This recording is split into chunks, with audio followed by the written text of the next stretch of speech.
Praise the Lord. Prayer start ಮಾಡ್ಕೊಂಡು ಏಸಪ್ಪ ಈ ಸಮಯಕ್ಕೋಸ್ಕರ ನಿಮಗೆ ಸ್ತೋತ್ರ ಕರ್ತನೆ. ನಮ್ಮನ್ನು ನಿನ್ನ ಸನ್ನಿಧಾನದಲ್ಲಿ ಸೇರಿಸಿದ್ದಕ್ಕೋಸ್ಕರ ನಿಮಗೆ ಸ್ತೋತ್ರ ಏಸಪ್ಪ. ಮುಂಜಾನೆ ವೇಳೆಯಲ್ಲಿ ಕರ್ತನೆ ಜೊತೆಯಾಗಿ ಬಂದು ಇಬ್ಬರು ಮೂರು ಕೂಡಿ ಕರ್ತನೆ ನಿನ್ನ ಪ್ರಸನ್ನತೆಯನ್ನು ನಾವು ಕರೆದು ಕರ್ತನೆ ನಿನ್ನನ್ನು ಆರಾಧಿಸಲು ಕೊಟ್ಟಿರುವ ಈ ಭಾಗ್ಯಕ್ಕಾಗಿ ನಿಮಗೆ ಸ್ತೋತ್ರ ಏಸಪ್ಪ. ಇಲ್ಲಿ ನಡೆಯುವ ಆರಾಧನೆಯು ಇವತ್ತು ಕೇಳುವ ವಾಕ್ಯವು ಎಲ್ಲವನ್ನು ನಿನ್ನ ಕೈಗಲ್ಲಿಸಿಕೊಳ್ಳುತ್ತೇನೆ. ಇನ್ನೊಬ್ಬನೇ ಮಹಿಮೆ ಹೊಂದಿತು ಯೇಸುವಿನ ನಾಮದಲ್ಲಿ ಬೇಡುತ್ತೇನೆ. ಆಮೆನ್. ಎಲ್ಶಡಾಯನ ನಡುವೆ ನೀನು ನನ್ನ ಬಾಯಿನ ಕೋಟೆ.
ನಾವಿಲ್ಲಿ 6 o'clock ಮಾರ್ನಿಂಗ್ ಬಂದು ಕೂತಿರೋದು ಆತನ ಕೃಪೆಯಿಂದಲೇ ಅಲ್ವಾ. ಯೆಹೋವನಿಗೆ ಕೃತಜ್ಞತಾ ಸ್ತುತಿ ಮಾಡಿರಿ, ಆತನು ಒಳ್ಳೆಯವನು, ಆತನ ಕೃಪೆಯು ಎಕ್ಸಾಕ್ಟ್ಲಿ ಅದು ಬೇಕು ಅಂತ ಪಾಸ್ಕೊಂಡ್ರೆ I know we would complete it because ನಾವು ಆತನ ಕೃಪೆಯನ್ನು ಅನುಭವಿಸಿದ್ದೇವೆ. November 1st ಬಂದು 10 months we saw him be with us and he has been faithful. ಆತನು ನಂಬಿಕಸ್ಥನಾಗಿದ್ದಾನೆ. ಹಾಗೆ ಹಾಡುತ್ತಾ ಸ್ತೋತ್ರ ಬಲಿ ಉತ್ತಮನೇ యేసయ్య ಎಂಬ ಹಾಡನ್ನು ಹಾಡಿಕೊಳ್ಳೋಣ.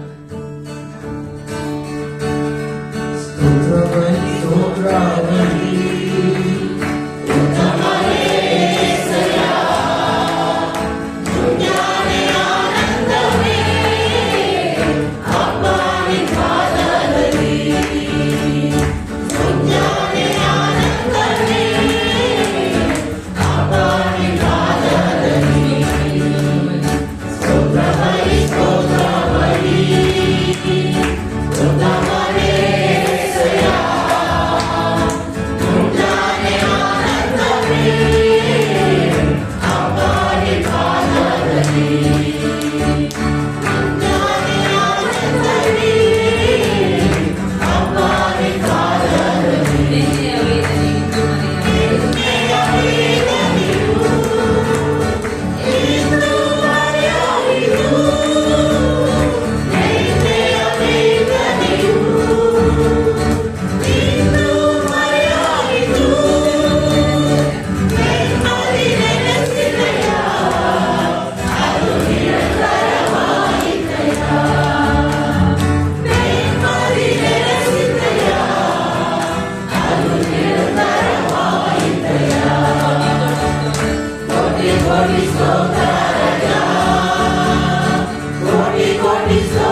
ಕಾಪಾಡುತ್ತಾನೆ.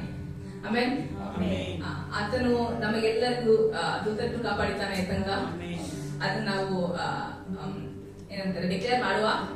ಸೊ ಸಿಹಿ ಜೇನಿಗಿಂತ ಎಂಬ ಹಾಡನ್ನು ಹಾಡಿಕೊಳ್ಳುತ್ತಾ ಡಿಕ್ಲೇರ್ ಮಾಡುವ. ಅದರಲ್ಲಿ ಪ್ರತಿಯೊಂದು ಲೈನು ಡಿಕ್ಲೇರ್ಸ್ ದೇವರ ಮಹಿಮೆಯನ್ನು, ಆತನ ಮಹತ್ ಕಾರ್ಯವನ್ನು. ಸೊ ಅದನ್ನು ನೆನೆಸುತ್ತಾ ನಾವು ಡಿಕ್ಲೇರ್ ಮಾಡುತ್ತಾ ಹಾಡುವ ಜೊತೆಗೆ See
ವರ್ಸ್ ಲಾಂಗ್ ಓದ್ತೀನಿ ಓಕೆನಾ. ಪವಿತ್ರಾತ್ಮನಿಂದ ಪ್ರತಿಷ್ಠಲ್ಪಟ್ಟವರಾಗಿ ದೇವರಿಗೆ ವಿಧೇಯರಾಗಿರುವುದಕ್ಕೋಸ್ಕರ ಯೇಸು ಕ್ರಿಸ್ತನ ರಕ್ತದಿಂದ ಪ್ರೋಕ್ಷಿತರಾಗಿ ಇರುವುದಕ್ಕೆ ತಂದೆಯಾದ ದೇವರು ಭವಿಷ್ಯ ಜ್ಞಾನಾನುಸಾರವಾಗಿ ಆರಿಸಲ್ಪಟ್ಟಿರುವುದಕ್ಕೆ ಬರೆದಿರುವುದೇನೆಂದರೆ ನಿಮಗೆ ಕೃಪೆಯು ಶಾಂತಿಯು ಹೆಚ್ಚಾಗಿ ದೊರೆಯಲಿ. ಇದು ಯಾವ್ದು ವರ್ಸ್ ಆಗ್ತಾ ಇದೆ? ಲಾಸ್ಟ್ ಇಯರ್ ನಮ್ಗೆ ಹೆಚ್ಚೆಚ್ಚಾಗಿರಲಿ ಗ್ರೇಸ್ ಅಪಾನ್ ಗ್ರೇಸ್ ಅನ್ನ ಕೊಟ್ಟಿರುವ ವಾಕ್ಯ ನಮ್ಮ ಚರ್ಚಿಗೋಸ್ಕರ. ಸೊ ನಾನು ಯಾಕೆ ಅದೆಲ್ಲಾನು ಓದಿದೆ ಅಂದ್ರೆ it shows that we are called, it shows that ಅದು ದೇವರು ನಮ್ಮನ್ನು ಆತರ ಜ್ಞಾನದಿಂದ, ಅಷ್ಟು ದೊಡ್ಡ ಜ್ಞಾನದಿಂದ ನಮ್ಮನ್ನು ಇಷ್ಟು ದೊಡ್ಡ ವರ್ಲ್ಡ್ನ ಆರಿಸಿದ್ದಾನಂತೆ. ಒಬ್ಬೊಬ್ಬರಾಗಿ ನಮ್ಮ ಹೆಸರು ಹಿಡಿದು ನಮ್ಮನ್ನು ಆರಿಸಿದ್ದಾನೆ. ಅದಕ್ಕೋಸ್ಕರ ನಮಗೂ ರಿಟರ್ನ್ ಆಗಿ ನಾವು ಆತನನ್ನು ಪ್ರೀತಿಸುವುದು, ಯಾಕಂದ್ರೆ ಆತನು ನಮ್ಮನ್ನು ಮೊದಲು ಪ್ರೀತಿಸಿದ್ದಾನೆ ಅಲ್ವಾ. ಇವತ್ತು ನಾವೆಲ್ಲರೂ ಕೂಡಿರೋದು ಬಿಕಾಸ್ ಆತನು ನಮ್ಮನ್ನು ಮೊದಲು ಪ್ರೀತಿಸಿದ್ದಾನೆ. ಸೊ ಅದನ್ನ ನೆನೆಸುತ್ತಾ ನಾವು ನೆಕ್ಸ್ಟ್ ಹಾಡನ್ನು ನನ್ನ ಮನವೇ ನೀನು ಹೆದರದಿರು, ಯಾಕಂದ್ರೆ ನಮಗೆ ಕೋಪ ಇದ್ದಾನೆ ಯಾವಾಗಲೂ ಪಕ್ಕದಲ್ಲಿ ಅಲ್ವಾ, ನಮ್ಗೆ ಆ ಕಾನ್ಫಿಡೆನ್ಸ್ ಇದೆ. ಸೊ ಎದ್ದು ನಿಂತ್ಕೊಂಡು ನೆಕ್ಸ್ಟ್ 3 ಹಾಡನ್ನು ಹಾಡ್ಕೊಳ್ಳೋಣ.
ನಿನಗೆ ಸ್ತೋತ್ರ. 10 ತಿಂಗಳುಗಳ ಕಾಲ ಕರ್ತನೆ ನಿನ್ನ ಕೃಪೆಯನ್ನು ನಮ್ಮನ್ನು ನಡೆಸಿಕೊಂಡು ನಮ್ಮನ್ನು ಇದುವರೆಗೂ ಕೃಪೆಯನ್ನು ನಡೆಸಿಕೊಂಡು ಬಂದು ಕರೆದುಕೊಂಡು ಬಂದಿದ್ದೀರಾ. ನಿಮಗೆ ಸ್ತೋತ್ರ ಕರ್ತನೆ. ನಿನ್ನ ಒಂದು ಫೇತ್ಫುಲ್ನೆಸ್ ಅನ್ನು ನಾವು ಕಂಡು ಕರ್ತನೆ ನಿನಗೆ ವಿಟ್ನೆಸ್ ಆಗಿ ಕರ್ತನೆ ಬಾಳುವಂತೆ ನಮಗೆ ಕೊಟ್ಟಿರುವ ಕೃಪೆಗಾಗಿ ಸ್ತೋತ್ರ ಕರ್ತನೆ. ನಮ್ಮ ಎಲ್ಲ ಜೀವಿತಗಳನ್ನು ನಿನ್ನ ಕೈಯಲ್ಲಿ ಅರ್ಪಿಸಿಕೊಳ್ಳುತ್ತಾ ಕರ್ತನೆ ನಮ್ಮ ಪ್ರತಿದಿನವೂ ಕರ್ತನೆ ಒಂದು ಲಿವಿಂಗ್ ಸ್ಯಾಕ್ರಿಫೈಸ್ ಆಗಿ ನಾವು ಬಾಳಲು ಕರ್ತನೆ ನೀನು ಸಹಾಯ ನಮಗೆ ನಡೆಸಿಕೊಡು. ಪವಿತ್ರ ಆತ್ಮನೆ ಎಲ್ಲವನ್ನು ನಡೆಸಿಕೊಡು. ನೀನೊಬ್ಬನೇ ಮಹಿಮೆ ಹೊಂದಿದ್ದು ಯೇಸುವಿನ ನಾಮದಲ್ಲಿ ಬೇಡುತ್ತೇನೆ. ಆಮೆನ್.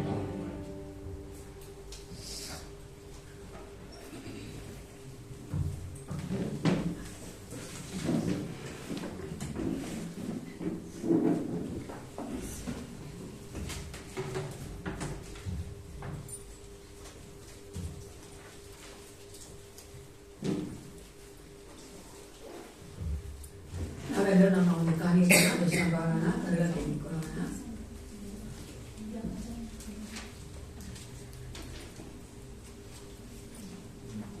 ಪ್ರಾರ್ಥನೆ ಮಾಡಿಕೊಳ್ಳೋಣ. ಭೂಮಿ ಆಕಾಶ ಒಡೆಯದ ಪರಲೋಕ ತಂದೆಯ ಪಾಪಿತನೇ ಒಂದು ವಿಚಾರಣೆಗಾಗಿ ನಿಮಗೆ ಸ್ತೋತ್ರ. ದೇವಾಯ ಒಂದು ಸಮಯದಲ್ಲಿ ಕರ್ತ ನಮ್ಮ ಕರಗಲ್ಲಿರುವಂತಹ ಈ ದಶ ಭಾಗನ ಅವರಿಗೆ ಸ್ವಲ್ಪ ಕಾರ್ಯ ನಿನ್ನ ಪಾಸನೆಗೆ ಒಪ್ಪಿಸಿಕೊಡುತ್ತೇನೆ. ನೀನು ಕೊಟ್ಟುವಂತಹ ಸಾಮರ್ಥ್ಯ ಬಲ ಶಕ್ತಿಯಿಂದ ಸಂಪಾದಿಸುವಂತ ಈ ಆದಾಯದಲ್ಲಿ ನಿನಗೆ ಸೇರಬೇಕಾದನ್ನು ನಾವು ಕೊಡ್ತಾ ಇದ್ದೇವೆ ಏಸಪ್ಪ. ಇದನ್ನ ಆಶೀರ್ವದಿಸು ದೇವ. ಕೊಟ್ಟುವಂತ ಪ್ರತಿಯೊಬ್ಬರು ಏಸಪ್ಪ ನಿನ್ನಿಂದ ಆಶೀರ್ವಾದ ಹೊಂದಿಕೊಳ್ಬೇಕು ಕರ್ತನೆ. ಆರ್ಥಿಕವಾಗಿ ಬಲಗೊಳ್ಳುವಂತೆ ಅಪ್ಪ ಯಾರೊಬ್ಬರು ಕರ್ತನೆ ಹೌದು ರಾಜ ಆರ್ಥಿಕವಾಗಿ ಕಷ್ಟಪಡದಂತೆ ಅನೇಕರಿಗೆ ಕರ್ತ ಸಹಾಯ ಮಾಡುತ್ತ ಮಕ್ಕಳಾಗಿ ಎಬ್ಬಿಸು ಕರ್ತ. ನಿನ್ನ ವಾಕ್ಯ ಹೇಳ್ತದೆ ಕೊಡಿರಿ ನಿಮಗೆ ಕೊಡಲ್ಪಡುತ್ತದೆ ಎಂದು ಕರ್ತನೆ. ಅವನು ಕರ್ತನೆ ಹೌದು ರಾಜ ವಾಗ್ದಾನ ಮೇಲೆ ನಾವು ಸಂತೋಷವಾಗಿ ನಿನ್ನಲ್ಲಿ ಬಿತ್ತಾ ಇದ್ದೇವೆ ಏಸಪ್ಪ. ನಾವು ಕರ್ತನೆ ಹೌದು ರಾಜ ಸಂತೋಷವಾಗಿ ಕರ್ತನೆ ಕೊಯ್ದುಕೊಳ್ಳುವಂತೆ ನೀ ಕಾರ್ಯ ಮಾಡು ಕರ್ತಾದಿ ಕರ್ತನೆ. ಈ ಒಂದು ಕರ್ತನೆ ದಶ ಭಾಗಗಳು ಹೌದು ರಾಜ ಕಾಣಿಗಾಗಿ ಇನ್ನ ಒಂದು ಮಹಿಮೆಗಾಗಿ ಉಪಯೋಗಿಸಲ್ಪಡುವಂತೆ ಕಾರ್ಯ ಮಾಡು. ಯೇಸು ನಾಮದಲ್ಲಿ ಪ್ರಾರ್ಥಿಸ್ತೇನೆ. ಒಳ್ಳೆ ಬಿತ್ತನೆ.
ಈ ಒಂದು ಸತ್ಯವೇದವನ್ನ ಕೀರ್ತನೆಗಳು 51:10 ತಿಳಿಸ್ಕೊಳ್ಳೋಣ.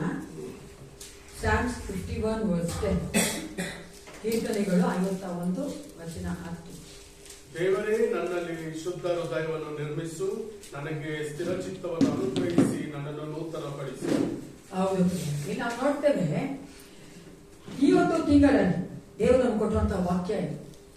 ಸಾಮಾನ್ಯವಾಗಿ ವಿಶ್ವಾಸಿಗಳಾದ ನಾವುಗಳು ಏನ್ ಮಾಡುವವರಾಗಿದ್ದೇವೆ, ಯೇಸು ಕ್ರಿಸ್ತನು ನಮ್ಮನ್ನ ಆಶೀರ್ವದಿಸಬೇಕು, ನಮ್ಮನ್ನು ಚೆನ್ನಾಗಿಡಬೇಕು, ನಾವು ಬೇಕಾದನ್ನು ಒದಗಿಸಿಕೊಡ್ಬೇಕು, ನಮ್ಮೊಂದಿಗಿದ್ದು ನಡೆಸಬೇಕಂತ ನಾವೆಲ್ಲರೂ ಆಸೆ ಪಡ್ತೇವೆ. ಹಲ್ಲೆಲೂಯಾ.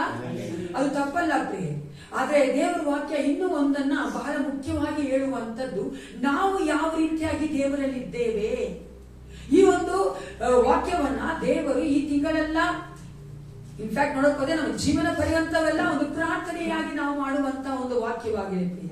ಯಾಕಂದ್ರೆ ದೇವರು ನಮ್ಮಲ್ಲಿ ಕೇಳುವಂತದ್ದು ನಾವು ಆತನಲ್ಲಿ ಪ್ರತಿದಿನ ಉಜ್ಜೀವನಗೊಳ್ಳಬೇಕೆಂದು.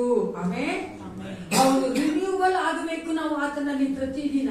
ಅದಕ್ಕಾಗಿ ಈ ವಚನದಲ್ಲಿ ನೋಡುತ್ತೇವೆ, ಕೀರ್ತನೆಗಾರನು ಈ ರೀತಿ ಹೇಳ್ತಾ ಇದ್ದಾನೆ, ದೇವರೇ ನನ್ನಲ್ಲಿ ಶುದ್ಧ ಹೃದಯವನ್ನು ನಿರ್ಮಿಸು, ನನಗೆ ಸ್ಥಿರಚಿತ್ತವನ್ನು ಅನುಗ್ರಹಿಸಿ ನನ್ನನ್ನ ನೂತನ ಪಡಿಸು ಎನ್ನುವಂತ ಅಥವಾ ನಮ್ಮನ್ನ ಉಜ್ಜೀವನಗೊಳಿಸಬೇಕೆನ್ನುವಂತ ಕೆಲವೊಂದು ವಾಕ್ಯಗಳನ್ನ ನಾವು ಸತ್ಯವೇದದಲ್ಲಿ ನೋಡಿಕೊಳ್ಳೋಣ. ಈ ಒಂದು ಉಜ್ಜೀವನಗೊಳಿಸುವಂತದ್ದು, ನಾವು ಉಜ್ಜೀವನವಾಗುವಂತದ್ದು ಪ್ರಾರಂಭವಾಗುವುದು ಎಲ್ಲಂದ್ರೆ ರಕ್ಷಣೆಯಲ್ಲಿ ಪ್ರಿಯರೇ. It starts from the salvation. ಆ ಒಂದು 2 ಕೊರಿಂಥ 5:17 ಈ ರೀತಿಯಾಗಿ ಹೇಳ್ತಾರೆ, ಈಗಿರಲಾಗಿ ಯಾವನಾದರೂ ಕ್ರಿಸ್ತನಲ್ಲಿದ್ದರೆ ಅವನು ನೂತನ ಸೃಷ್ಟಿಯಾಗಿದ್ದಾನೆ ಎಂದು ಹೇಳಿ, ಈಗ ಪೂರ್ವ ಸ್ಥಿತಿ ಹೋಗಿ ಎಲ್ಲ ನೂತನವಾಯಿತು. ಹೌದು ಪ್ರಿಯರೇ, ನಾವು ನಮ್ಮ ಒಂದು ಸಂಬಂಧವನ್ನ ಯೇಸು ಕ್ರಿಸ್ತನೊಟ್ಟಿಗೆ ರಿನ್ಯೂ ಮಾಡ್ಬೇಕಂದ್ರೆ ನಾವೇನ್ ಮಾಡಬೇಕಾಗಿದೆ? ಹೊಸ ಸೃಷ್ಟಿಗಳಾಗಿ ಮಾರ್ಪಡಬೇಕಾಗಿದೆ. ಹೊಸ ಸೃಷ್ಟಿಯಾಗಿ ಮಾರ್ಪಡಬೇಕು ಪ್ರಿಯರೇ. ಆ ಒಂದು ಹೊಸ ಸೃಷ್ಟಿಯಾಗಿ ನಾವಿದ್ವಿ ಯಾವಾಗ ದೇವರು ಆದಾಮ್ ಅವನನ್ನ ಸೃಷ್ಟಿ ಮಾಡಿದ್ರು. ಅವನು ಏದೇನ್ ತೋಟದಲ್ಲಿ ಆ ಪ್ರಾರಂಭದಲ್ಲಿ ಹೊಸ ಸೃಷ್ಟಿಯಾಗೇ ಇದ್ದಿದ್ದವರು. ಆದ್ರೆ ಯಾವಾಗ ಪಾಪ ಬಂತೋ ಆ ಒಂದು ಸಂಬಂಧವನ್ನ ದೇವರೊಟ್ಟಿಗೆ ಕಲ್ಕೊಂಡ್ರು ಪ್ರಿಯರೇ. ಆದ್ರೆ ದೇವರು ನಮ್ಮನ್ನ ಬಿಡದೆ ಆ ಸಂಬಂಧವನ್ನ ಪುನರ್ ನಮ್ಮಲ್ಲಿ ಸ್ಥಾಪಿಸಬೇಕೆಂದ್ರೆ ಕ್ರಿಸ್ತನ ಮೂಲಕವಾಗಿ, ಆತನ ಸಾವಿನ ಮೂಲಕವಾಗಿ ಆ ಕಾರ್ಯವನ್ನ ಮಾಡಿದ್ದಾನೆ. ಹಲ್ಲೆಲೂಯಾ. ಆದ್ರೆ ನಾವು ಇವಾಗ ರಕ್ಷಣೆ ಹೊಂದಿದ್ದೇವೆ, ನೂತನ ಸೃಷ್ಟಿ ಆಗಕ್ಕೆ ಹೋಗ್ತಾ ಇದ್ದೇವೆ. ಆಗ ನಮ್ಮಲ್ಲಿ ಪಾಪ ಇಲ್ಲ ಅಂತ ಅಲ್ಲ ಪ್ರಿಯರೇ, ಚೆನ್ನಾಗಿ ಕೇಳಿಸ್ಕೊಳ್ಳಿ. ನಮ್ಮಲ್ಲಿ ಪಾಪ ಉಂಟು, ಆದರೆ ಆ ಪಾಪವನ್ನ ಯೇಸು ಕ್ರಿಸ್ತನು ಕ್ಷಮಿಸುವಾತನಾಗಿದ್ದಾನೆ. ನಮ್ಮನ್ನ ನೀತಿವಂತರೆಂದು ನಿರ್ಣಯಿಸಲ್ಪಡುವ ಹಾಗೆ ಮಾಡ್ತಾನೆ. ಆತ ನಮ್ಮ ನೀತಿವಂತ ನಿರ್ಣಯಿಸಲ್ಪಡೋದು, ನಮ್ಮನ್ನ ಆತ ನೀತಿವಂತ ಆತ ನಾಮದಲ್ಲೇ ಕರೆಯೋದು ಪ್ರಿಯರೇ. ಅದಕ್ಕೆ 2 ಕೊರಿಂಥ 5:21 ಅಂತ ಹೇಳ್ತಾರೆ, ನಾವು ಆತನಲ್ಲಿ ದೇವರಿಗೆ ಸಮರ್ಪಕವಾದ ನೀತಿ ಸ್ವರೂಪಿಗಳಾಗುವಂತೆ ದೇವರು ಪಾಪ ಜ್ಞಾನವಿಲ್ಲದ ಆತನನ್ನು ನಮಗೋಸ್ಕರ ಪಾಪ ಸ್ವರೂಪಿಯಾಗಿ ಮಾಡಿದನು. ರೋಮಪುರದಲ್ಲಿ 5:11 ಈ ರೀತಿ ಹೇಳ್ತಾರೆ, ಈಗಿರಲಾಗಿ ನಾವು ನಂಬಿಕೆಯಿಂದ ನೀತಿವಂತರಾದ ಕಾರಣ ನಮ್ಮ ಕರ್ತನಾದ ಯೇಸು ಕ್ರಿಸ್ತನ ಮೂಲಕ ದೇವರೊಟ್ಟಿಗೆ ಸಮಾಧಾನದಿಂದ ಇರೋಣ. ಈ ಎಲ್ಲಾ ವಾಕ್ಯಗಳ ಮೂಲಕವಾಗಿ ನಾವು ನೋಡ್ತೇವೆ, ದೇವರು ನಮ್ಮಲ್ಲಿ ಪಾಪ ಇದ್ರೂ ಸಹ ಯೇಸು ಕ್ರಿಸ್ತನು ನಮ್ಮನ್ನ ಕ್ಷಮಿಸುವ ಆತನಾಗಿದ್ದಾನೆ, ನಮ್ಮನ್ನು ನೀತಿವಂತರೆಂದು ಕರೆಯುತ್ತಾನೆ. ಆದ್ರೆ ನಾವು ಪ್ರತಿದಿನ ಈ ಒಂದು ನಡೆಯುವಂತ ಪ್ರತಿದಿನದ ಜೀವಿತದಲ್ಲಿ ನಾವು ಪಾಪ ಮಾಡ್ಕೊಂಡೇ ಇರ್ಬೇಕಂತಲ್ಲ ದೇವರು ನಮ್ಮನ್ನು ಕರೆದಿರುವಂತದ್ದು. 2ನೇ ಒಂದು ಸ್ಟೇಜ್ ಆಫ್ ಸಾಲ್ವೇಷನ್ ನೋಡ್ತೇವೆ, ನಮ್ಮನ್ನ ದೇವರು ಶುದ್ಧೀಕರಿಸುತ್ತಾನೆ. Hallelujah. That the stage of sanctification. ಆ ಒಂದು ಶುದ್ಧೀಕರಣಕ್ಕೆ ನಮ್ಮನ್ನ ಒಪ್ಪಿಸಿ ಕೊಡಬೇಕು ಪ್ರಿಯರೇ. ಯಾವ ರೀತಿಯಾಗಿ ನಾವು ಸ್ಯಾಲ್ವೇಷನ್ ಒಪ್ಪಿಸ್ಕೊಡ್ತೇವೋ, ನನಗೆ ಬೇಕು ರಕ್ಷಣೆ ಏಸಪ್ಪ, ನಾನು ಪಾಪಿಯಾಗಿದ್ದೇನೆ, ನನಗೆ ಬೇಕು ಪರಲೋಕ ಅಂತ ನಾನು ಯಾವ ತರ ಒಪ್ಪಿಸ್ಕೊಡ್ತೀನೋ ದೇವರಿಗೆ, ಅದೇ ತರವಾಗಿ ನನ್ನ ಶುದ್ಧಿ ಮಾಡುವಂತ ಒಪ್ಪಿಸ್ಕೊಡ್ಬೇಕು ಪ್ರಿಯ. ಈ ಒಂದು ಶುದ್ಧೀಕರಣವನ್ನ ಕುರಿತಾಗಿರುವಂತಹ ಒಂದು ವಚನ ತುಂಬಾ ಚೆನ್ನಾಗಿದೆ. ಎಫೆಸ 4:27-32 ತೆಗೆದುಕೊಳ್ಳಿ. ನಾ ಹೇಳುವಂತ ವಚನ ಮಾತ್ರ ಓದಿ. ಎಫೆಸ 4:27-32. 22ನೇ ವಚನ ಯಾರಾದ್ರೂ ಓದಿಕೊಳ್ಳೋಣ. Ephesians chapter 4 verses 22-32. Verse 22. ಯೇಸುವಿನಲ್ಲಿರುವ ಸತ್ಯೋಪದೇಶವು ಯಾವುದೆಂದರೆ, ನೀವು ನಿಮ್ಮ ಹಿಂದಿನ ನಡತೆಯನ್ನು ಅನುಸರಿಸದೆ ಪೂರ್ಣ ಸ್ವಭಾವವನ್ನು ತೆಗೆದು ಹಾಕಿ ಬಿಡಬೇಕು. ಅದು ಮೋಸಕರವಾದ ದುರಾಸೆಗಳಿಂದ ಕೆಟ್ಟು ಹೋಗುವಂತದ್ದು. ಈಗ ನೋಡ್ತೇವೆ, ನಾವು ಪೂರ್ವ ಸ್ವಭಾವನ ತೆಗೆದು ಹಾಕಿ ಬಿಡಬೇಕು. ಅದೇ ಶುದ್ಧೀಕರಣಕ್ಕೆ ನಾವು ಒಪ್ಪಿಸಿ ಕೊಡೋದು ಪ್ರಿಯರೇ. ನಮ್ಮಿಂದ ನಾವೇ ಆ ಪೂರ್ವ ಸ್ವಭಾವನ, ಓಲ್ಡ್ ಹ್ಯಾಬಿಟ್ಸ್ ಅನ್ನ ಬಿಡಕ್ಕಾಗೋದಿಲ್ಲ. ಆದ್ರೆ ನಮ್ಮ ಯೇಸಪ್ಪನಿಗೆ ನಾವು ಒಪ್ಪಿಸಿ ಕೊಡುವುದಾದ್ರೆ ಪರಿಶುದ್ಧಾತ್ಮ ನಮಗೆ ಸಹಾಯ ಮಾಡಿ ಅದರಿಂದ ಬಿಡುಗಡೆ ಕೊಡುವುದಕ್ಕಾಗಿ, ಅದ್ರ ಒಳ ಬರುವುದಕ್ಕಾಗಿ ಮಾಡ್ತಾನೆ ಪ್ರಿಯರೇ. ನಿಜವಾದ ಒಂದು ಜೀವನವಾಗೋದು ಯಾಕೆ ಅಂತ ನೀವು ನೋಡುವುದಾದ್ರೆ, we will get that likeness of Christ in us. ನಮ್ಮಲ್ಲಿ ಆ ಒಂದು ಕ್ರಿಸ್ತನ ಸ್ವಾರೂಪ್ಯ ತಿರುಗಿ ಬರುವಂತದ್ದು. ಅದು ಎಂತ ಒಂದು ಸ್ವಾರೂಪ್ಯ ಅಂತ ನೋಡುವುದಾದ್ರೆ ಬೇರೆ ನೀತಿ ಉಳ್ಳದ್ದು ಮತ್ತೆ ಪರಿಶುದ್ಧವಾದದ್ದು. ಅದನ್ನೇ ನಾವು 23-24 ಓದ್ತೀವಿ. ಯಾನೊಬ್ರು ಅದೇ ಅಧ್ಯಾಯ 23-24. ನೀವು ನಿಮ್ಮ ಆಂತರ್ಯದಲ್ಲಿ ಹೊಸಬರಾಗಿ ನೂತನ ಸ್ವಭಾವವನ್ನು ಧರಿಸಿಕೊಳ್ಳಿರಿ. ಆ ಸ್ವಭಾವವು ದೇವರ ಹೋಲಿಕೆಯ ಮೇರೆಗೆ ಸತ್ಯಾನುಗುಣವಾದ ನೀತಿಯುಳ್ಳವಾಗಿದೆಯೂ ದೇವ ಭಯವುಳ್ಳ ನಿರ್ಮಿಸಲ್ಪಟ್ಟಿದೆ. ನಾವೇನ್ ಮಾಡ್ಬೇಕಾಗಿದೆ, ನಮ್ಮ ಹಳೆಯ ಸ್ವಭಾವಗಳು, ಹಳೆಯ ಹ್ಯಾಬಿಟ್ಗಳು, ಹಳೆಯ ಅಭ್ಯಾಸಗಳು ಅದೆಲ್ಲಕ್ಕೆ ಬದಲಾಗಿ ನೂತನವಾದ ಸ್ವಭಾವ ಅಂತ ಹೇಳ್ಬೇಕಾದ್ರೆ ನೀತಿ ಉಳ್ಳಂತದ್ದು, ಪರಿಶುದ್ಧವಾದದ್ದು, ಆ ಒಂದು ಸ್ವಭಾವಗಳನ್ನ ನಾವು ಧರಿಸ್ಕೊಳ್ಬೇಕು ಪ್ರಿಯ. ಅದನ್ನೇ ನಾವು ನೋಡ್ತೇವೆ ವಚನ 25ರಲ್ಲಿ ನೂತನವಾದ ಸ್ವಭಾವ ಎಂತದ್ದು ಅಂತ ಹೇಳ್ಕೊಂಡು ಬರ್ತಾನೆ ಪೌಲನು. ವಚನ 25 ಓದಿ. ಆದ ಕಾರಣ ಸುಳ್ಳಾಡುವುದನ್ನು ಬಿಟ್ಟು ಬಿಟ್ಟು ಪ್ರತಿಯೊಬ್ಬನು ತನ್ನ ನೆರೆಯವನ ಸಂಗಡ ಸತ್ಯವನ್ನೇ ಆಡಲಿ. ಇಲ್ಲ ನೋಡ್ತೇವೆ, ಮೊಟ್ಟ ಮೊದಲನೇದಾಗಿ ಸತ್ಯದ ಬಗ್ಗೆ ಮಾತಾಡ್ತಾ ಇದ್ದಾನೆ ಪೌಲನು. ನಾವೇನ್ ಮಾಡ್ಬೇಕಂದ್ರೆ ಸತ್ಯವನ್ನೇ ಮಾತನಾಡುವವರಾಗಿರಬೇಕು ಅನ್ನೋದನ್ನು ನೋಡುತ್ತೇವೆ. ವಚನ 26 ಓದಿ. ಕೋಪ ಮಾಡಬೇಕಾದರೂ ಪಾಪ ಮಾಡಬೇಡಿರಿ, ಸೂರ್ಯನು ಮುಳುಗುವುದಕ್ಕಿಂತ ಮುಂಚೆ ನಿಮ್ಮ ಸಿಟ್ಟು ತೀರಲಿ. Don't allow our emotions to lead to sin. ನಾವು ಭಾವನೆಗಳನ್ನ ನಮ್ಮ ಒಪ್ಪಿಸ್ಕೊಟ್ಬಿಟ್ರೆ ನಾವು ಪಾಪಕ್ಕೆ ನಡೆಸಲ್ಪಡ್ತೇವೆ ಪ್ರಿಯರೇ. ಚೆನ್ನಾಗಿ ಕೇಳಿಸ್ಕೊಂಡು, ನಾವು ಭಾವನೆಗಳನ್ನ ನಾವು ಕಂಟ್ರೋಲ್ ಮಾಡುವವರಾಗಿರಬೇಕು ದೇವರ ಆತ್ಮನ ಸಹಾಯದಿಂದ. ಇಲ್ಲದೇ ಇದ್ರೆ ನಾವು ವಿಶ್ವಾಸಿಗಳನ್ನ ಕರ್ಕೊಳ್ಬಾರ್ದು ಪ್ರಿಯರೇ. ಕರ್ಕೊಂಡು ನಮಗೆ ಅರ್ಹತೆ ಇಲ್ಲ. ನನಗೂ ಒಬ್ಬ ವಿಶ್ವಾಸಕ್ಕೂ ಈ ಒಂದು ಭಾವನೆಗಳ ಕಾರ್ಯದಲ್ಲಿ ಏನಿರ್ಬೇಕು, ವ್ಯತ್ಯಾಸ ಇರಬೇಕು ಪ್ರಿಯರೇ.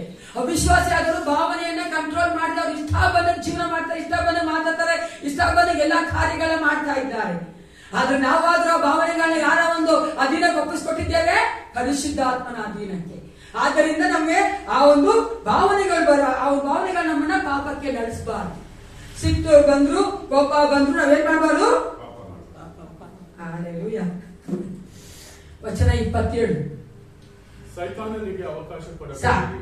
ನಾವು ಸೈತಾನಿಗೆ ಅವಕಾಶ ಕೊಡಬಾರ್ದು. Don't give allow Satan to work in us. ಅಥವಾ ನಾವು ಒಂದು ಆಪರ್ಚುನಿಟಿ ಆತನ ಕೊಡಬಾರ್ದು. ನಾನು ಯಾವಾಗ್ಲೂ ಹೇಳಿದೆ, ಯೇಸು ಕ್ರಿಸ್ತ ನಮಗೆ ಸೈತಾನ ನಮ್ಗೆ ಅಲೋ ಮಾಡದೆ ಹೊರತು ವಿಶ್ವಾಸಿಗಳ ಜೀವಿತದಲ್ಲಿ ಸೈತಾನ ಏನ್ ಕಾರ್ಯ ಮಾಡಕ್ಕಾಗಲ್ಲ ಬೇರೆ. ಅಲ್ಲೇಲ್ವಾ? ಯಾಕಂದ್ರೆ ನಾವು ಆತನ ಶೆಲ್ಟರ್ ಅಲ್ಲಿ ಇರೋದು, ನಾವು ಯೇಸಪ್ಪನ ಒಂದು ಶೆಲ್ಟರ್ ಅಲ್ಲಿ ಇರೋದು. ನಮ್ಮನ್ನ ಆತನ ಮುಟ್ಬೇಕಂದ್ರೆ ದೇವರೇ ಆತನಿಗೆ ಪರ್ಮಿಷನ್ ಕೊಡ್ಬೇಕು, ಅಥವಾ ಒಂದು ಆಪರ್ಚುನಿಟಿ ಕೊಡ್ಬೇಕು. ಆದ್ರೆ ನಾವೇನ್ ಮಾಡ್ತೀವಿ, ಆಪರ್ಚುನಿಟಿ ಕೊಡುವುದಾದ್ರೆ ದೇವರು ಏನು ಮಾಡಕ್ಕಾಗಲ್ಲ. ಅದಕ್ಕಾಗಿ ನಾವೇನ್ ಮಾಡಬಾರ್ದು, ಸೈತಾನಿಗೆ ಅವಕಾಶ ಕೊಡಬಾರ್ದು. ಈ ರೀತಿಯಾಗಿ ನಾವು ಉಜ್ಜೀವನಗೊಳ್ಬೇಕು. ಅಂದ್ರೆ ಈ ಉಜ್ಜೀವನಗೊಳ್ಳೋದಕ್ಕೆ ಯಾವ ತಡೆ ಮಾಡ್ತೇವೆ ಗೊತ್ತಾ ನಿಮಗೆ? ಪ್ರತಿದಿನದ let me say like this, personal renewal. ನಾನು ವೈಯಕ್ತಿಕವಾಗಿ ನಾನು ಉಜ್ಜೀವನ ಇಡಬೇಕು ಅಥವಾ ಉಜ್ಜೀವನಗೊಳ್ಬೇಕು ಅಂತ ಹೇಳ್ಬೇಕಾದ್ರೆ ಯಾವ್ದು ನಮ್ಮನ್ನ ತಡೆ ಮಾಡ್ತದೆ? ಪಾಪ ಮಾಡ್ತೀವಿ, ಶಾಪ ತೆಗೆದುಕೊಳ್ತೀವಿ, ದೇವರ ಆತ್ಮ ನಮ್ಮನ್ನು ನಡೆಸ್ತಾನೆ ಅಂತ ಹೇಳಿದೆ ಅಲ್ವಾ? ಆದ್ರೆ ಯಾವ್ದು ನಮ್ಮನ್ನು ತಡೆ ಮಾಡ್ತಾ ಇದೆ? ಪ್ರತಿದಿನ ನಾವು ಉಜ್ಜೀವನಗೊಳ್ಳದಂತೆ, ದೇವರ ಆತ್ಮ ನಮ್ಮನ್ನ ಉಜ್ಜೀವನಗೊಳಿಸದಂತೆ ಯಾವ್ದು ನಾವು ತಡೆ ಮಾಡ್ಕೊತಾ ಇದ್ದೇವೆ? ಒಂದೇ ಒಂದು ವರ್ಡ್ ಇದೆ ಗೊತ್ತಾ? ಅಪತಿ ಅಂದ್ರೆ ನಿರಾಸಕ್ತಿ. ಎರಡು ಹೇಳಿ, ಕರ್ತಾನೆ. I don't care. ಆ ಒಂದು ಮನೋಭಾವನೆಗೆ ಅಪತಿ ಅನ್ನೋದು ಅಂದ್ರೆ ಆ ಒಂದು ನಿರಾಸಕ್ತಿ ಅನ್ನೋದು. ಯಾವ್ದು ನಿರಾಸಕ್ತಿ ಇದೆ ನಮ್ಗೆ? ದೇವರಲ್ಲಿ ಬೆಳೆಯೋದಕ್ಕಾಗ್ಲಿ, ದೇವ್ರ ಕಾರ್ಯಗಳು ಮಾಡೋದಕ್ಕಾಗ್ಲಿ, ಅಥವಾ ಆತ್ಮಿಕವಾಗಿ ನಾವು ಅಭಿವೃದ್ಧಿ ಹೊಂದುವುದಕ್ಕಾಗ್ಲಿ, ದೇವರಿಗೆ ಕೆಲವೊಂದು ಸೇವೆಗಳನ್ನ ಮಾಡೋದಕ್ಕಾಗ್ಲಿ, ಈ ಎಲ್ಲಾ ವಿಷಯದಲ್ಲಿ ನಮ್ಗೆ ಏನಿದೆ ಪ್ರಿಯರೇ? Don't care.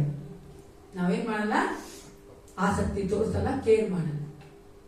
ಅನೇಕ ವಿಶ್ವಾಸಿಗಳು ನಾವು ಹೆಂಗಿದೀವಿ ಅಂದ್ರೆ ದೇವರಿಗೂ ಸಮಯ ಇಲ್ಲ, ನಮ್ಗೆ ಮನುಷ್ಯನಿಗೂ ಸಮಯ ಇಲ್ಲ. ಅಮರಾಯ್ತು ಯಾವ್ದಕ್ ಸಮಯ ಇದೆ? ನಮ್ಮ ಮಾತು ನಮ್ಗೆ ಸಮಯ ಇದೆ. ನಮಗೇನ ಬೇಕು ಅಂದ್ರೆ ಏನ್ ಮಾಡ್ಬೇಕಂದ್ರೆ ಹೆಂಗಾದ್ರು ಬಿಸಿ ಶೆಡ್ಯೂಲ್ ಸಹ ನಾವು ಸಮಯ ಮಾಡ್ಕೊಂಡ್ಬಿಡ್ತೀವಿ. ಅದೇ ದೇವರ ಸಮಯಕ್ಕೆ ಬಿಸಿ, ಸಮಯ ಇಲ್ಲ, ನಮ್ಗೆ ಆಗಲ್ಲ, ನನಗೆ ಬರಕ್ಕಾಗಲ್ಲ, ನನಗೆ ಮಾಡಕ್ಕಾಗಲ್ಲ. ಯಾಕೆ? ನಿರಾಸೆ. ಅದಕ್ಕೆ ಒಬ್ರು ತುಂಬಾ ಚೆನ್ನಾಗಿ ಹೇಳಿದ್ದಾರೆ ಈ ಕೊಟೇಶನ್ ನೋಡಿ. The worst sin toward others is not to hate them but to be indifferent to them. ಅಂದ್ರೆ ನಾವು ಬೇರೆಯವರ ಕಡೆಗೆ ನಮ್ಮ ಒಂದು ಮನೋಭಾವನೆ ಅಥವಾ ಒಂದು ಪಾಪದ ಕಾರ್ಯ ಹೆಂಗಿರ್ತದೆ ಅಂದ್ರೆ ನಾವು ಅವರನ್ನ ದ್ವೇಷಿಸೋದಿಲ್ಲ, ಆದ್ರೆ ಅಸಡ್ಡೆ ಮಾಡ್ತೇವೆ ಪ್ರಿಯರೇ. ಏನ್ ಮಾಡ್ತೀವಂತೆ? ಅದನ್ನೇ ನಾವು ದೇವರಿಗೂ ಮಾಡೋದು. ಅಸಡ್ಡೆ ಮಾಡ್ತೀವಿ ನಾವು ಯೇಸಪ್ಪನ್ನ. ಹಂಗೆ ನಾವು ಜೊತೆ ಜೀವನ ಮಾಡೋರು ನಾವು ಅಸಡ್ಡೆ ಮಾಡ್ತೀವಿ. ನಾವು ಬಂಧುಗಳನ್ನ, ನಮ್ಮ ಮಿತ್ರಗಳನ್ನ, ನಮ್ಮ ಒಟ್ಟಿಗೆ ಇರುವಂತ ನಾವು ಅಸಡ್ಡೆ ಮಾಡ್ತೇವೆ. ಅವ್ರಿಗೆ ಮಾತ್ರ ನಮ್ಗೆ ಸಮಯ ಇಲ್ಲ. ಆದ್ರೆ ನನಗೆ, ನನ್ನ ಕಾರ್ಯಗಳಿಗೆ ನನಗೆ ತುಂಬಾ ಸಮಯ ಇದೆ ಪ್ರಿಯ. ದೇವರಿಗಾಗಲಿ ಆತನ ವಾಕ್ಯಗಳಿಗಾಗಲಿ ನಾವು ಅವನ ಆಸಕ್ತಿ ತೋರಿಸೋದಿಲ್ಲ. ನಾವೇನಾಗಿದ್ದೇವೆ? ನಿರಾಸಕ್ತಿ ಉಳ್ಳವರಾಗಿದ್ದೇವೆ. ಯಾವಾಗಲೂ ಅರ್ಥ ಇರ್ತದೆ ಗೊತ್ತಾ? I like to say this. ದೇವ್ರ ವಾಕ್ಯ ಏನಾಗ್ತದೆ? ಕೊಡಿರಿ ಅಂತ ಕೊಟ್ಟಲ್ರಿ. ಯಾರಿಗಾರ ಕೊಡ್ಬೇಕು ದೇವ್ರ ವಾಕ್ಯದ ಪ್ರಕಾರ? ಹೇಳಿ ಯಾರಿಗಾರ ದೇವ್ರ ವಾಕ್ಯದ ಪ್ರಕಾರ ಯಾರಿಗಾರ ನಾವು ದುಡ್ಡು ಕೊಡ್ಬೇಕು. ಹಲೋ ಹೇಳಿ, ಆಫರಿಂಗ್ ಕೊಡ್ಬೇಕು, ಟೈಟ್ ಕೊಡ್ಬೇಕು, ಆಮೇಲೆ ಬಡವರು ಕೊಡ್ಬೇಕು ತಾನೇ, ಸೇವೆ ಕೊಡ್ಬೇಕು. ಇದ್ದೀರೇನ್ರಿ? ಇದ್ದೀರಾ? ನೋಡಿ ಅಲ್ವಾ? ಕೊಡ್ಬೇಕು. ಆದ್ರೆ ನಾವು ಯಾವಾಗಲೂ ಕೊಡಲ್ಲ ಗೊತ್ತಾ? ನಮಗೆ ಬರ್ತೀವಿ ನೋಡಿ ಅಗತ್ಯ, ಆವಾಗವರೆಗೂ ನಾವು ಬೇರೆಯವ್ರು ಕೊಡಲ್ಲ. ಅಗತ್ಯ ಬಂದಾಗ ದೇವರಾತ್ಮ ನಮ್ಮಲ್ಲಿ ಮಾತಾಡಿದಾಗ ನೀನು ಕೊಡ್ಲಿಲ್ಲ ಅದಕ್ಕೆ ನೀನು ಸಿಗ್ಲಿಲ್ಲ ಅಂತ ಹೇಳ್ಬೇಕಾದ್ರೆ ನಾವು ಕೊಡಕ್ ಹೋಗ್ತಿದ್ವಿ. ಏನೇನಾಗ ಏನ್ ಗೊತ್ತಾ? ದೇವ್ರ ವಾಕ್ಯ ಹೇಳ್ತಾರೆ ಪ್ರಾರ್ಥನೆ ಮಾಡು, ಪ್ರಾರ್ಥನೆ ಮಾಡು, ಪ್ರಾರ್ಥನೆ ಮಾಡು. ಇಲ್ಲಿಂದ ಕೂಡ ದೇವ್ರ ವಾಕ್ಯ ದೇವ್ರ ಮೂಲಕವಾಗಿ ಹೇಳ್ತಾ ಇದೆ ಪ್ರಾರ್ಥನೆ ಮಾಡು, ಪ್ರಾರ್ಥನೆ ಮಾಡು. ನಾವು ಪ್ರಾರ್ಥನೆ ಮಾಡಲ್ಲ. ದೇವ್ರು ಏನ್ ಮಾಡ್ತಾನೆ? ಪ್ರಾರ್ಥನೆ ಮಾಡಲೇಬೇಕೆಂಬ ಒಂದು ಸಂಕಷ್ಟದಲ್ಲಿ ಅಥವಾ ಒಂದು ಪರಿಸ್ಥಿತಿಯಲ್ಲಿ ನೀವು ತೆಗೆದುಕೊಂಡು ಹೋಗ್ಬೇಕಾದ್ರೆ ಏನ್ ಮಾಡ್ತೀರಾ? ಬಿದ್ದು ಬಿದ್ದು ಬಿದ್ದು ಬಿದ್ದು ಬಿದ್ದು ಬಿದ್ದು ಮೂರನೇದಾಗಿ ದೇವ್ರ ವಾಕ್ಯ ಹೇಳ್ತದೆ ಮಕ್ಕಳನ್ನ ಆತನ ಭಯದಲ್ಲಿ ಆತನ ಮಾರ್ಗದಲ್ಲಿ ನಡೆಸಿ ಅಂತ. ನಾವು ನಡೆಸಲ್ಲ. ಯಾವಾಗ ನಮ್ಮ ಮಕ್ಕಳಿಗೆ ಒಂದು ಕಷ್ಟ ಬರುತ್ತೆ ನೋಡಿ, ಆವಾಗ ನಾವೇನ್ ಮಾಡ್ತೀವಿ? ಅವ್ರನ್ನ ಭಯಭಕ್ತಿಯಲ್ಲಿ ಬೆಳೆಸಕ್ಕೆ ಕೈ ಹಿಡ್ಕೊಂಡು ಚರ್ಚಿಗೆ ಬರ್ತೀವಿ. ಅವಾಗ ಅದಕ್ಕೆ ಮುಂಚೆ ಹೆಂಗನ ಇರು, ನಾನ್ ಮೊಬೈಲ್ ನೋಡ್ತಾನೆ ಇರ್ತೀನಿ, ನಾನ್ ಟಿವಿ ನೋಡ್ತಾನೆ ಇರ್ತೀನಿ, ನಾ ಇಷ್ಟ ಬಂದ ಜೀವನ ಮಾಡ್ತಾನೆ ಇರ್ತೀನಿ. ಕಷ್ಟ ಬರ್ತದಲ್ಲ ಮಗು ಅಥವಾ ಮಕ್ಕಳು, ಆವಾಗ ಅವ್ರನ್ನ ಕರ್ಕೊಂಡ್ ಬರ್ತೀವಿ. ಯಾಕೆ ಗೊತ್ತಿಲ್ಲ ಆಗೋದು? ಬಿಕಾಸ್ ಆಫ್ ದಟ್ ನೆಗ್ಲಿಜಿಯನ್ಸ್, ಅದು ನಿರಾಸಕ್ತಿಯಿಂದತೆ. ಆ ನಿರಾಸಕ್ತಿ ನಾವು ಏಸಪ್ಪನಲ್ಲಿ ಪ್ರತಿದಿನ ರಿನ್ಯೂ ಆಗದಂತೆ ತಡೆಯುವಂಥದ್ದು. ಅದಕ್ಕೆ ನಾನು ಹೇಳುದು, ದೇವ್ರ ಮಕ್ಕಳಾದ ನಾವು ಯಾವಾಗಲೂ ಅಷ್ಟೇ ಪ್ರಿಯರೇ, ದೇವರಿಗೆ ನಾವು ಆಸಕ್ತಿ ತೋರಿಸುವವರಾಗಿ ಕಾಳಜಿ ವಹಿಸುವವರಾಗಿರ್ಬೇಕು. ದೇವರ ಕಾರ್ಯಗಳಲ್ಲಿ ಯಾವಾಗಲೂ ಮಾಡ್ತೀನಿ, ವಾರಕ್ಕೊಂದ್ಸತಿ ಮಾಡ್ತೀನಿ, ತಿಂಗಳಿಗೊಂದ್ಸತಿ ಮಾಡ್ತೀನಿ, ವರ್ಷಕ್ಕೊಂದ್ಸತಿ ಮಾಡ್ತೀನಿ ಅಂದ್ರೆ ನಾವು ರಿನ್ಯೂ ಆಗ ಸಾಧ್ಯ ಇಲ್ಲ. ನಾವು ನಮ್ಮನ್ನ ಪುನರ್ಜಿತ ಆಗೋದಿಲ್ಲ ಪ್ರಿಯರೇ. ಮತ್ತೊಬ್ಬರು ಈ ರೀತಿಯಾಗಿ ಹೇಳ್ತಾರೆ, too many people don't care what happens so long as it doesn't happen to them. Correct ಅಲ್ಲ? ಚೆನ್ನಾಗಿದೆ. ನಮಗೆ ಆಗೋವರೆಗೂ ನಾವು ಕೇರ್ ಮಾಡಲ್ಲ. ನಮಗಾಗಬೇಕು, ಆವಾಗ ನಾವು ಎಷ್ಟು ಕೇರ್ ಮಾಡ್ತೀವಲ್ಲ ಎಲ್ಲವನ್ನ ಸರಿಯಾಗಿ ಮಾಡಕ್ ನೋಡ್ತೀವಿ. ಆ ಒಂದು ಮನೋಭಾವನೆ ಏಸಪ್ಪನಲ್ಲೂ ಇರಬಾರ್ದು.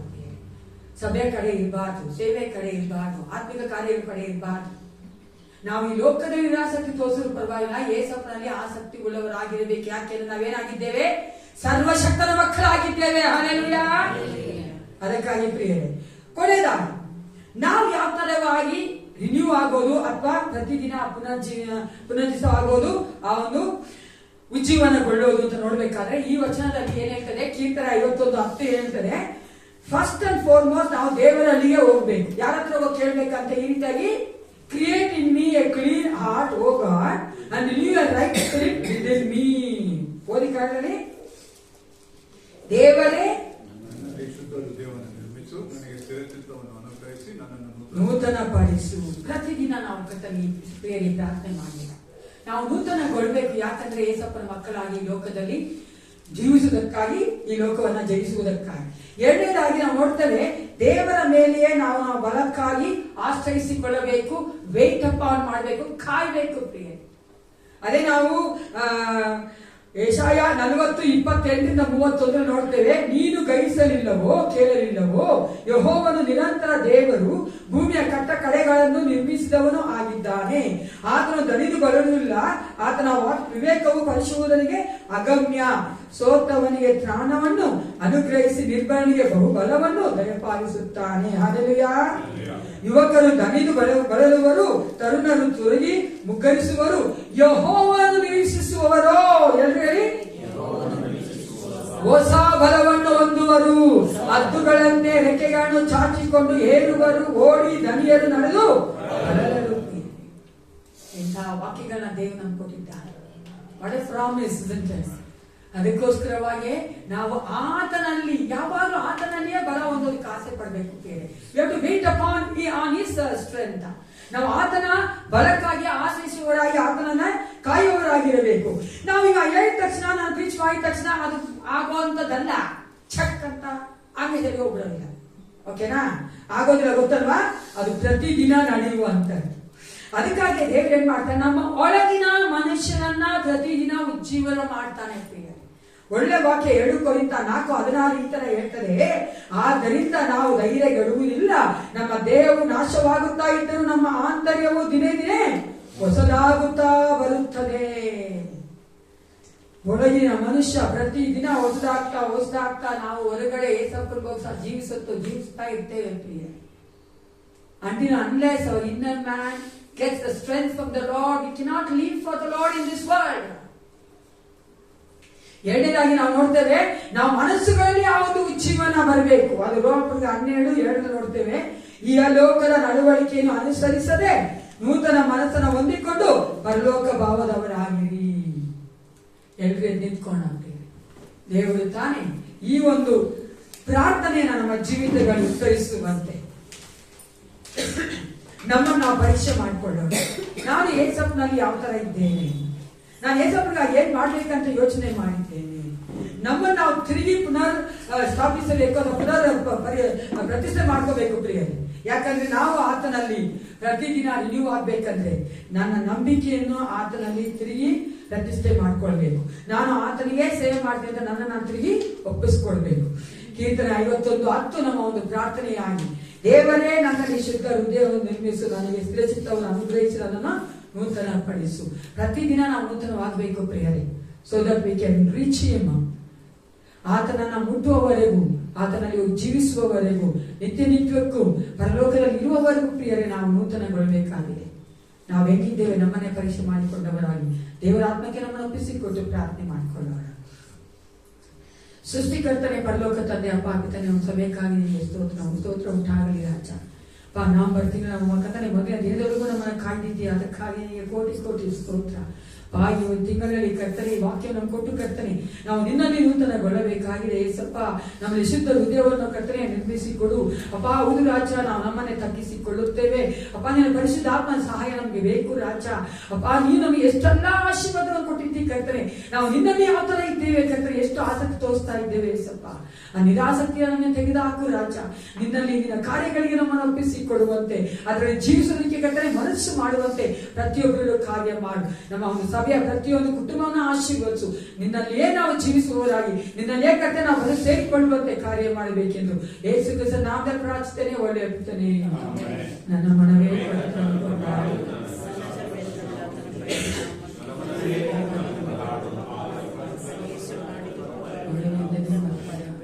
ನಮ್ಮ ಕರ್ತನಾದ ಯೇಸು ಕ್ರಿಸ್ತನ ಕೃಪೆಯು, ತಂದೆಯವರ ಪ್ರೀತಿ, ಪರಿಶುದ್ಧಾತ್ಮನ ಸಹವಾಸವು, ಸಹಾಯವು ಸದಾಕಾಲ ಮೇಲೆಟ್ಟಿಗಿರಲಿ.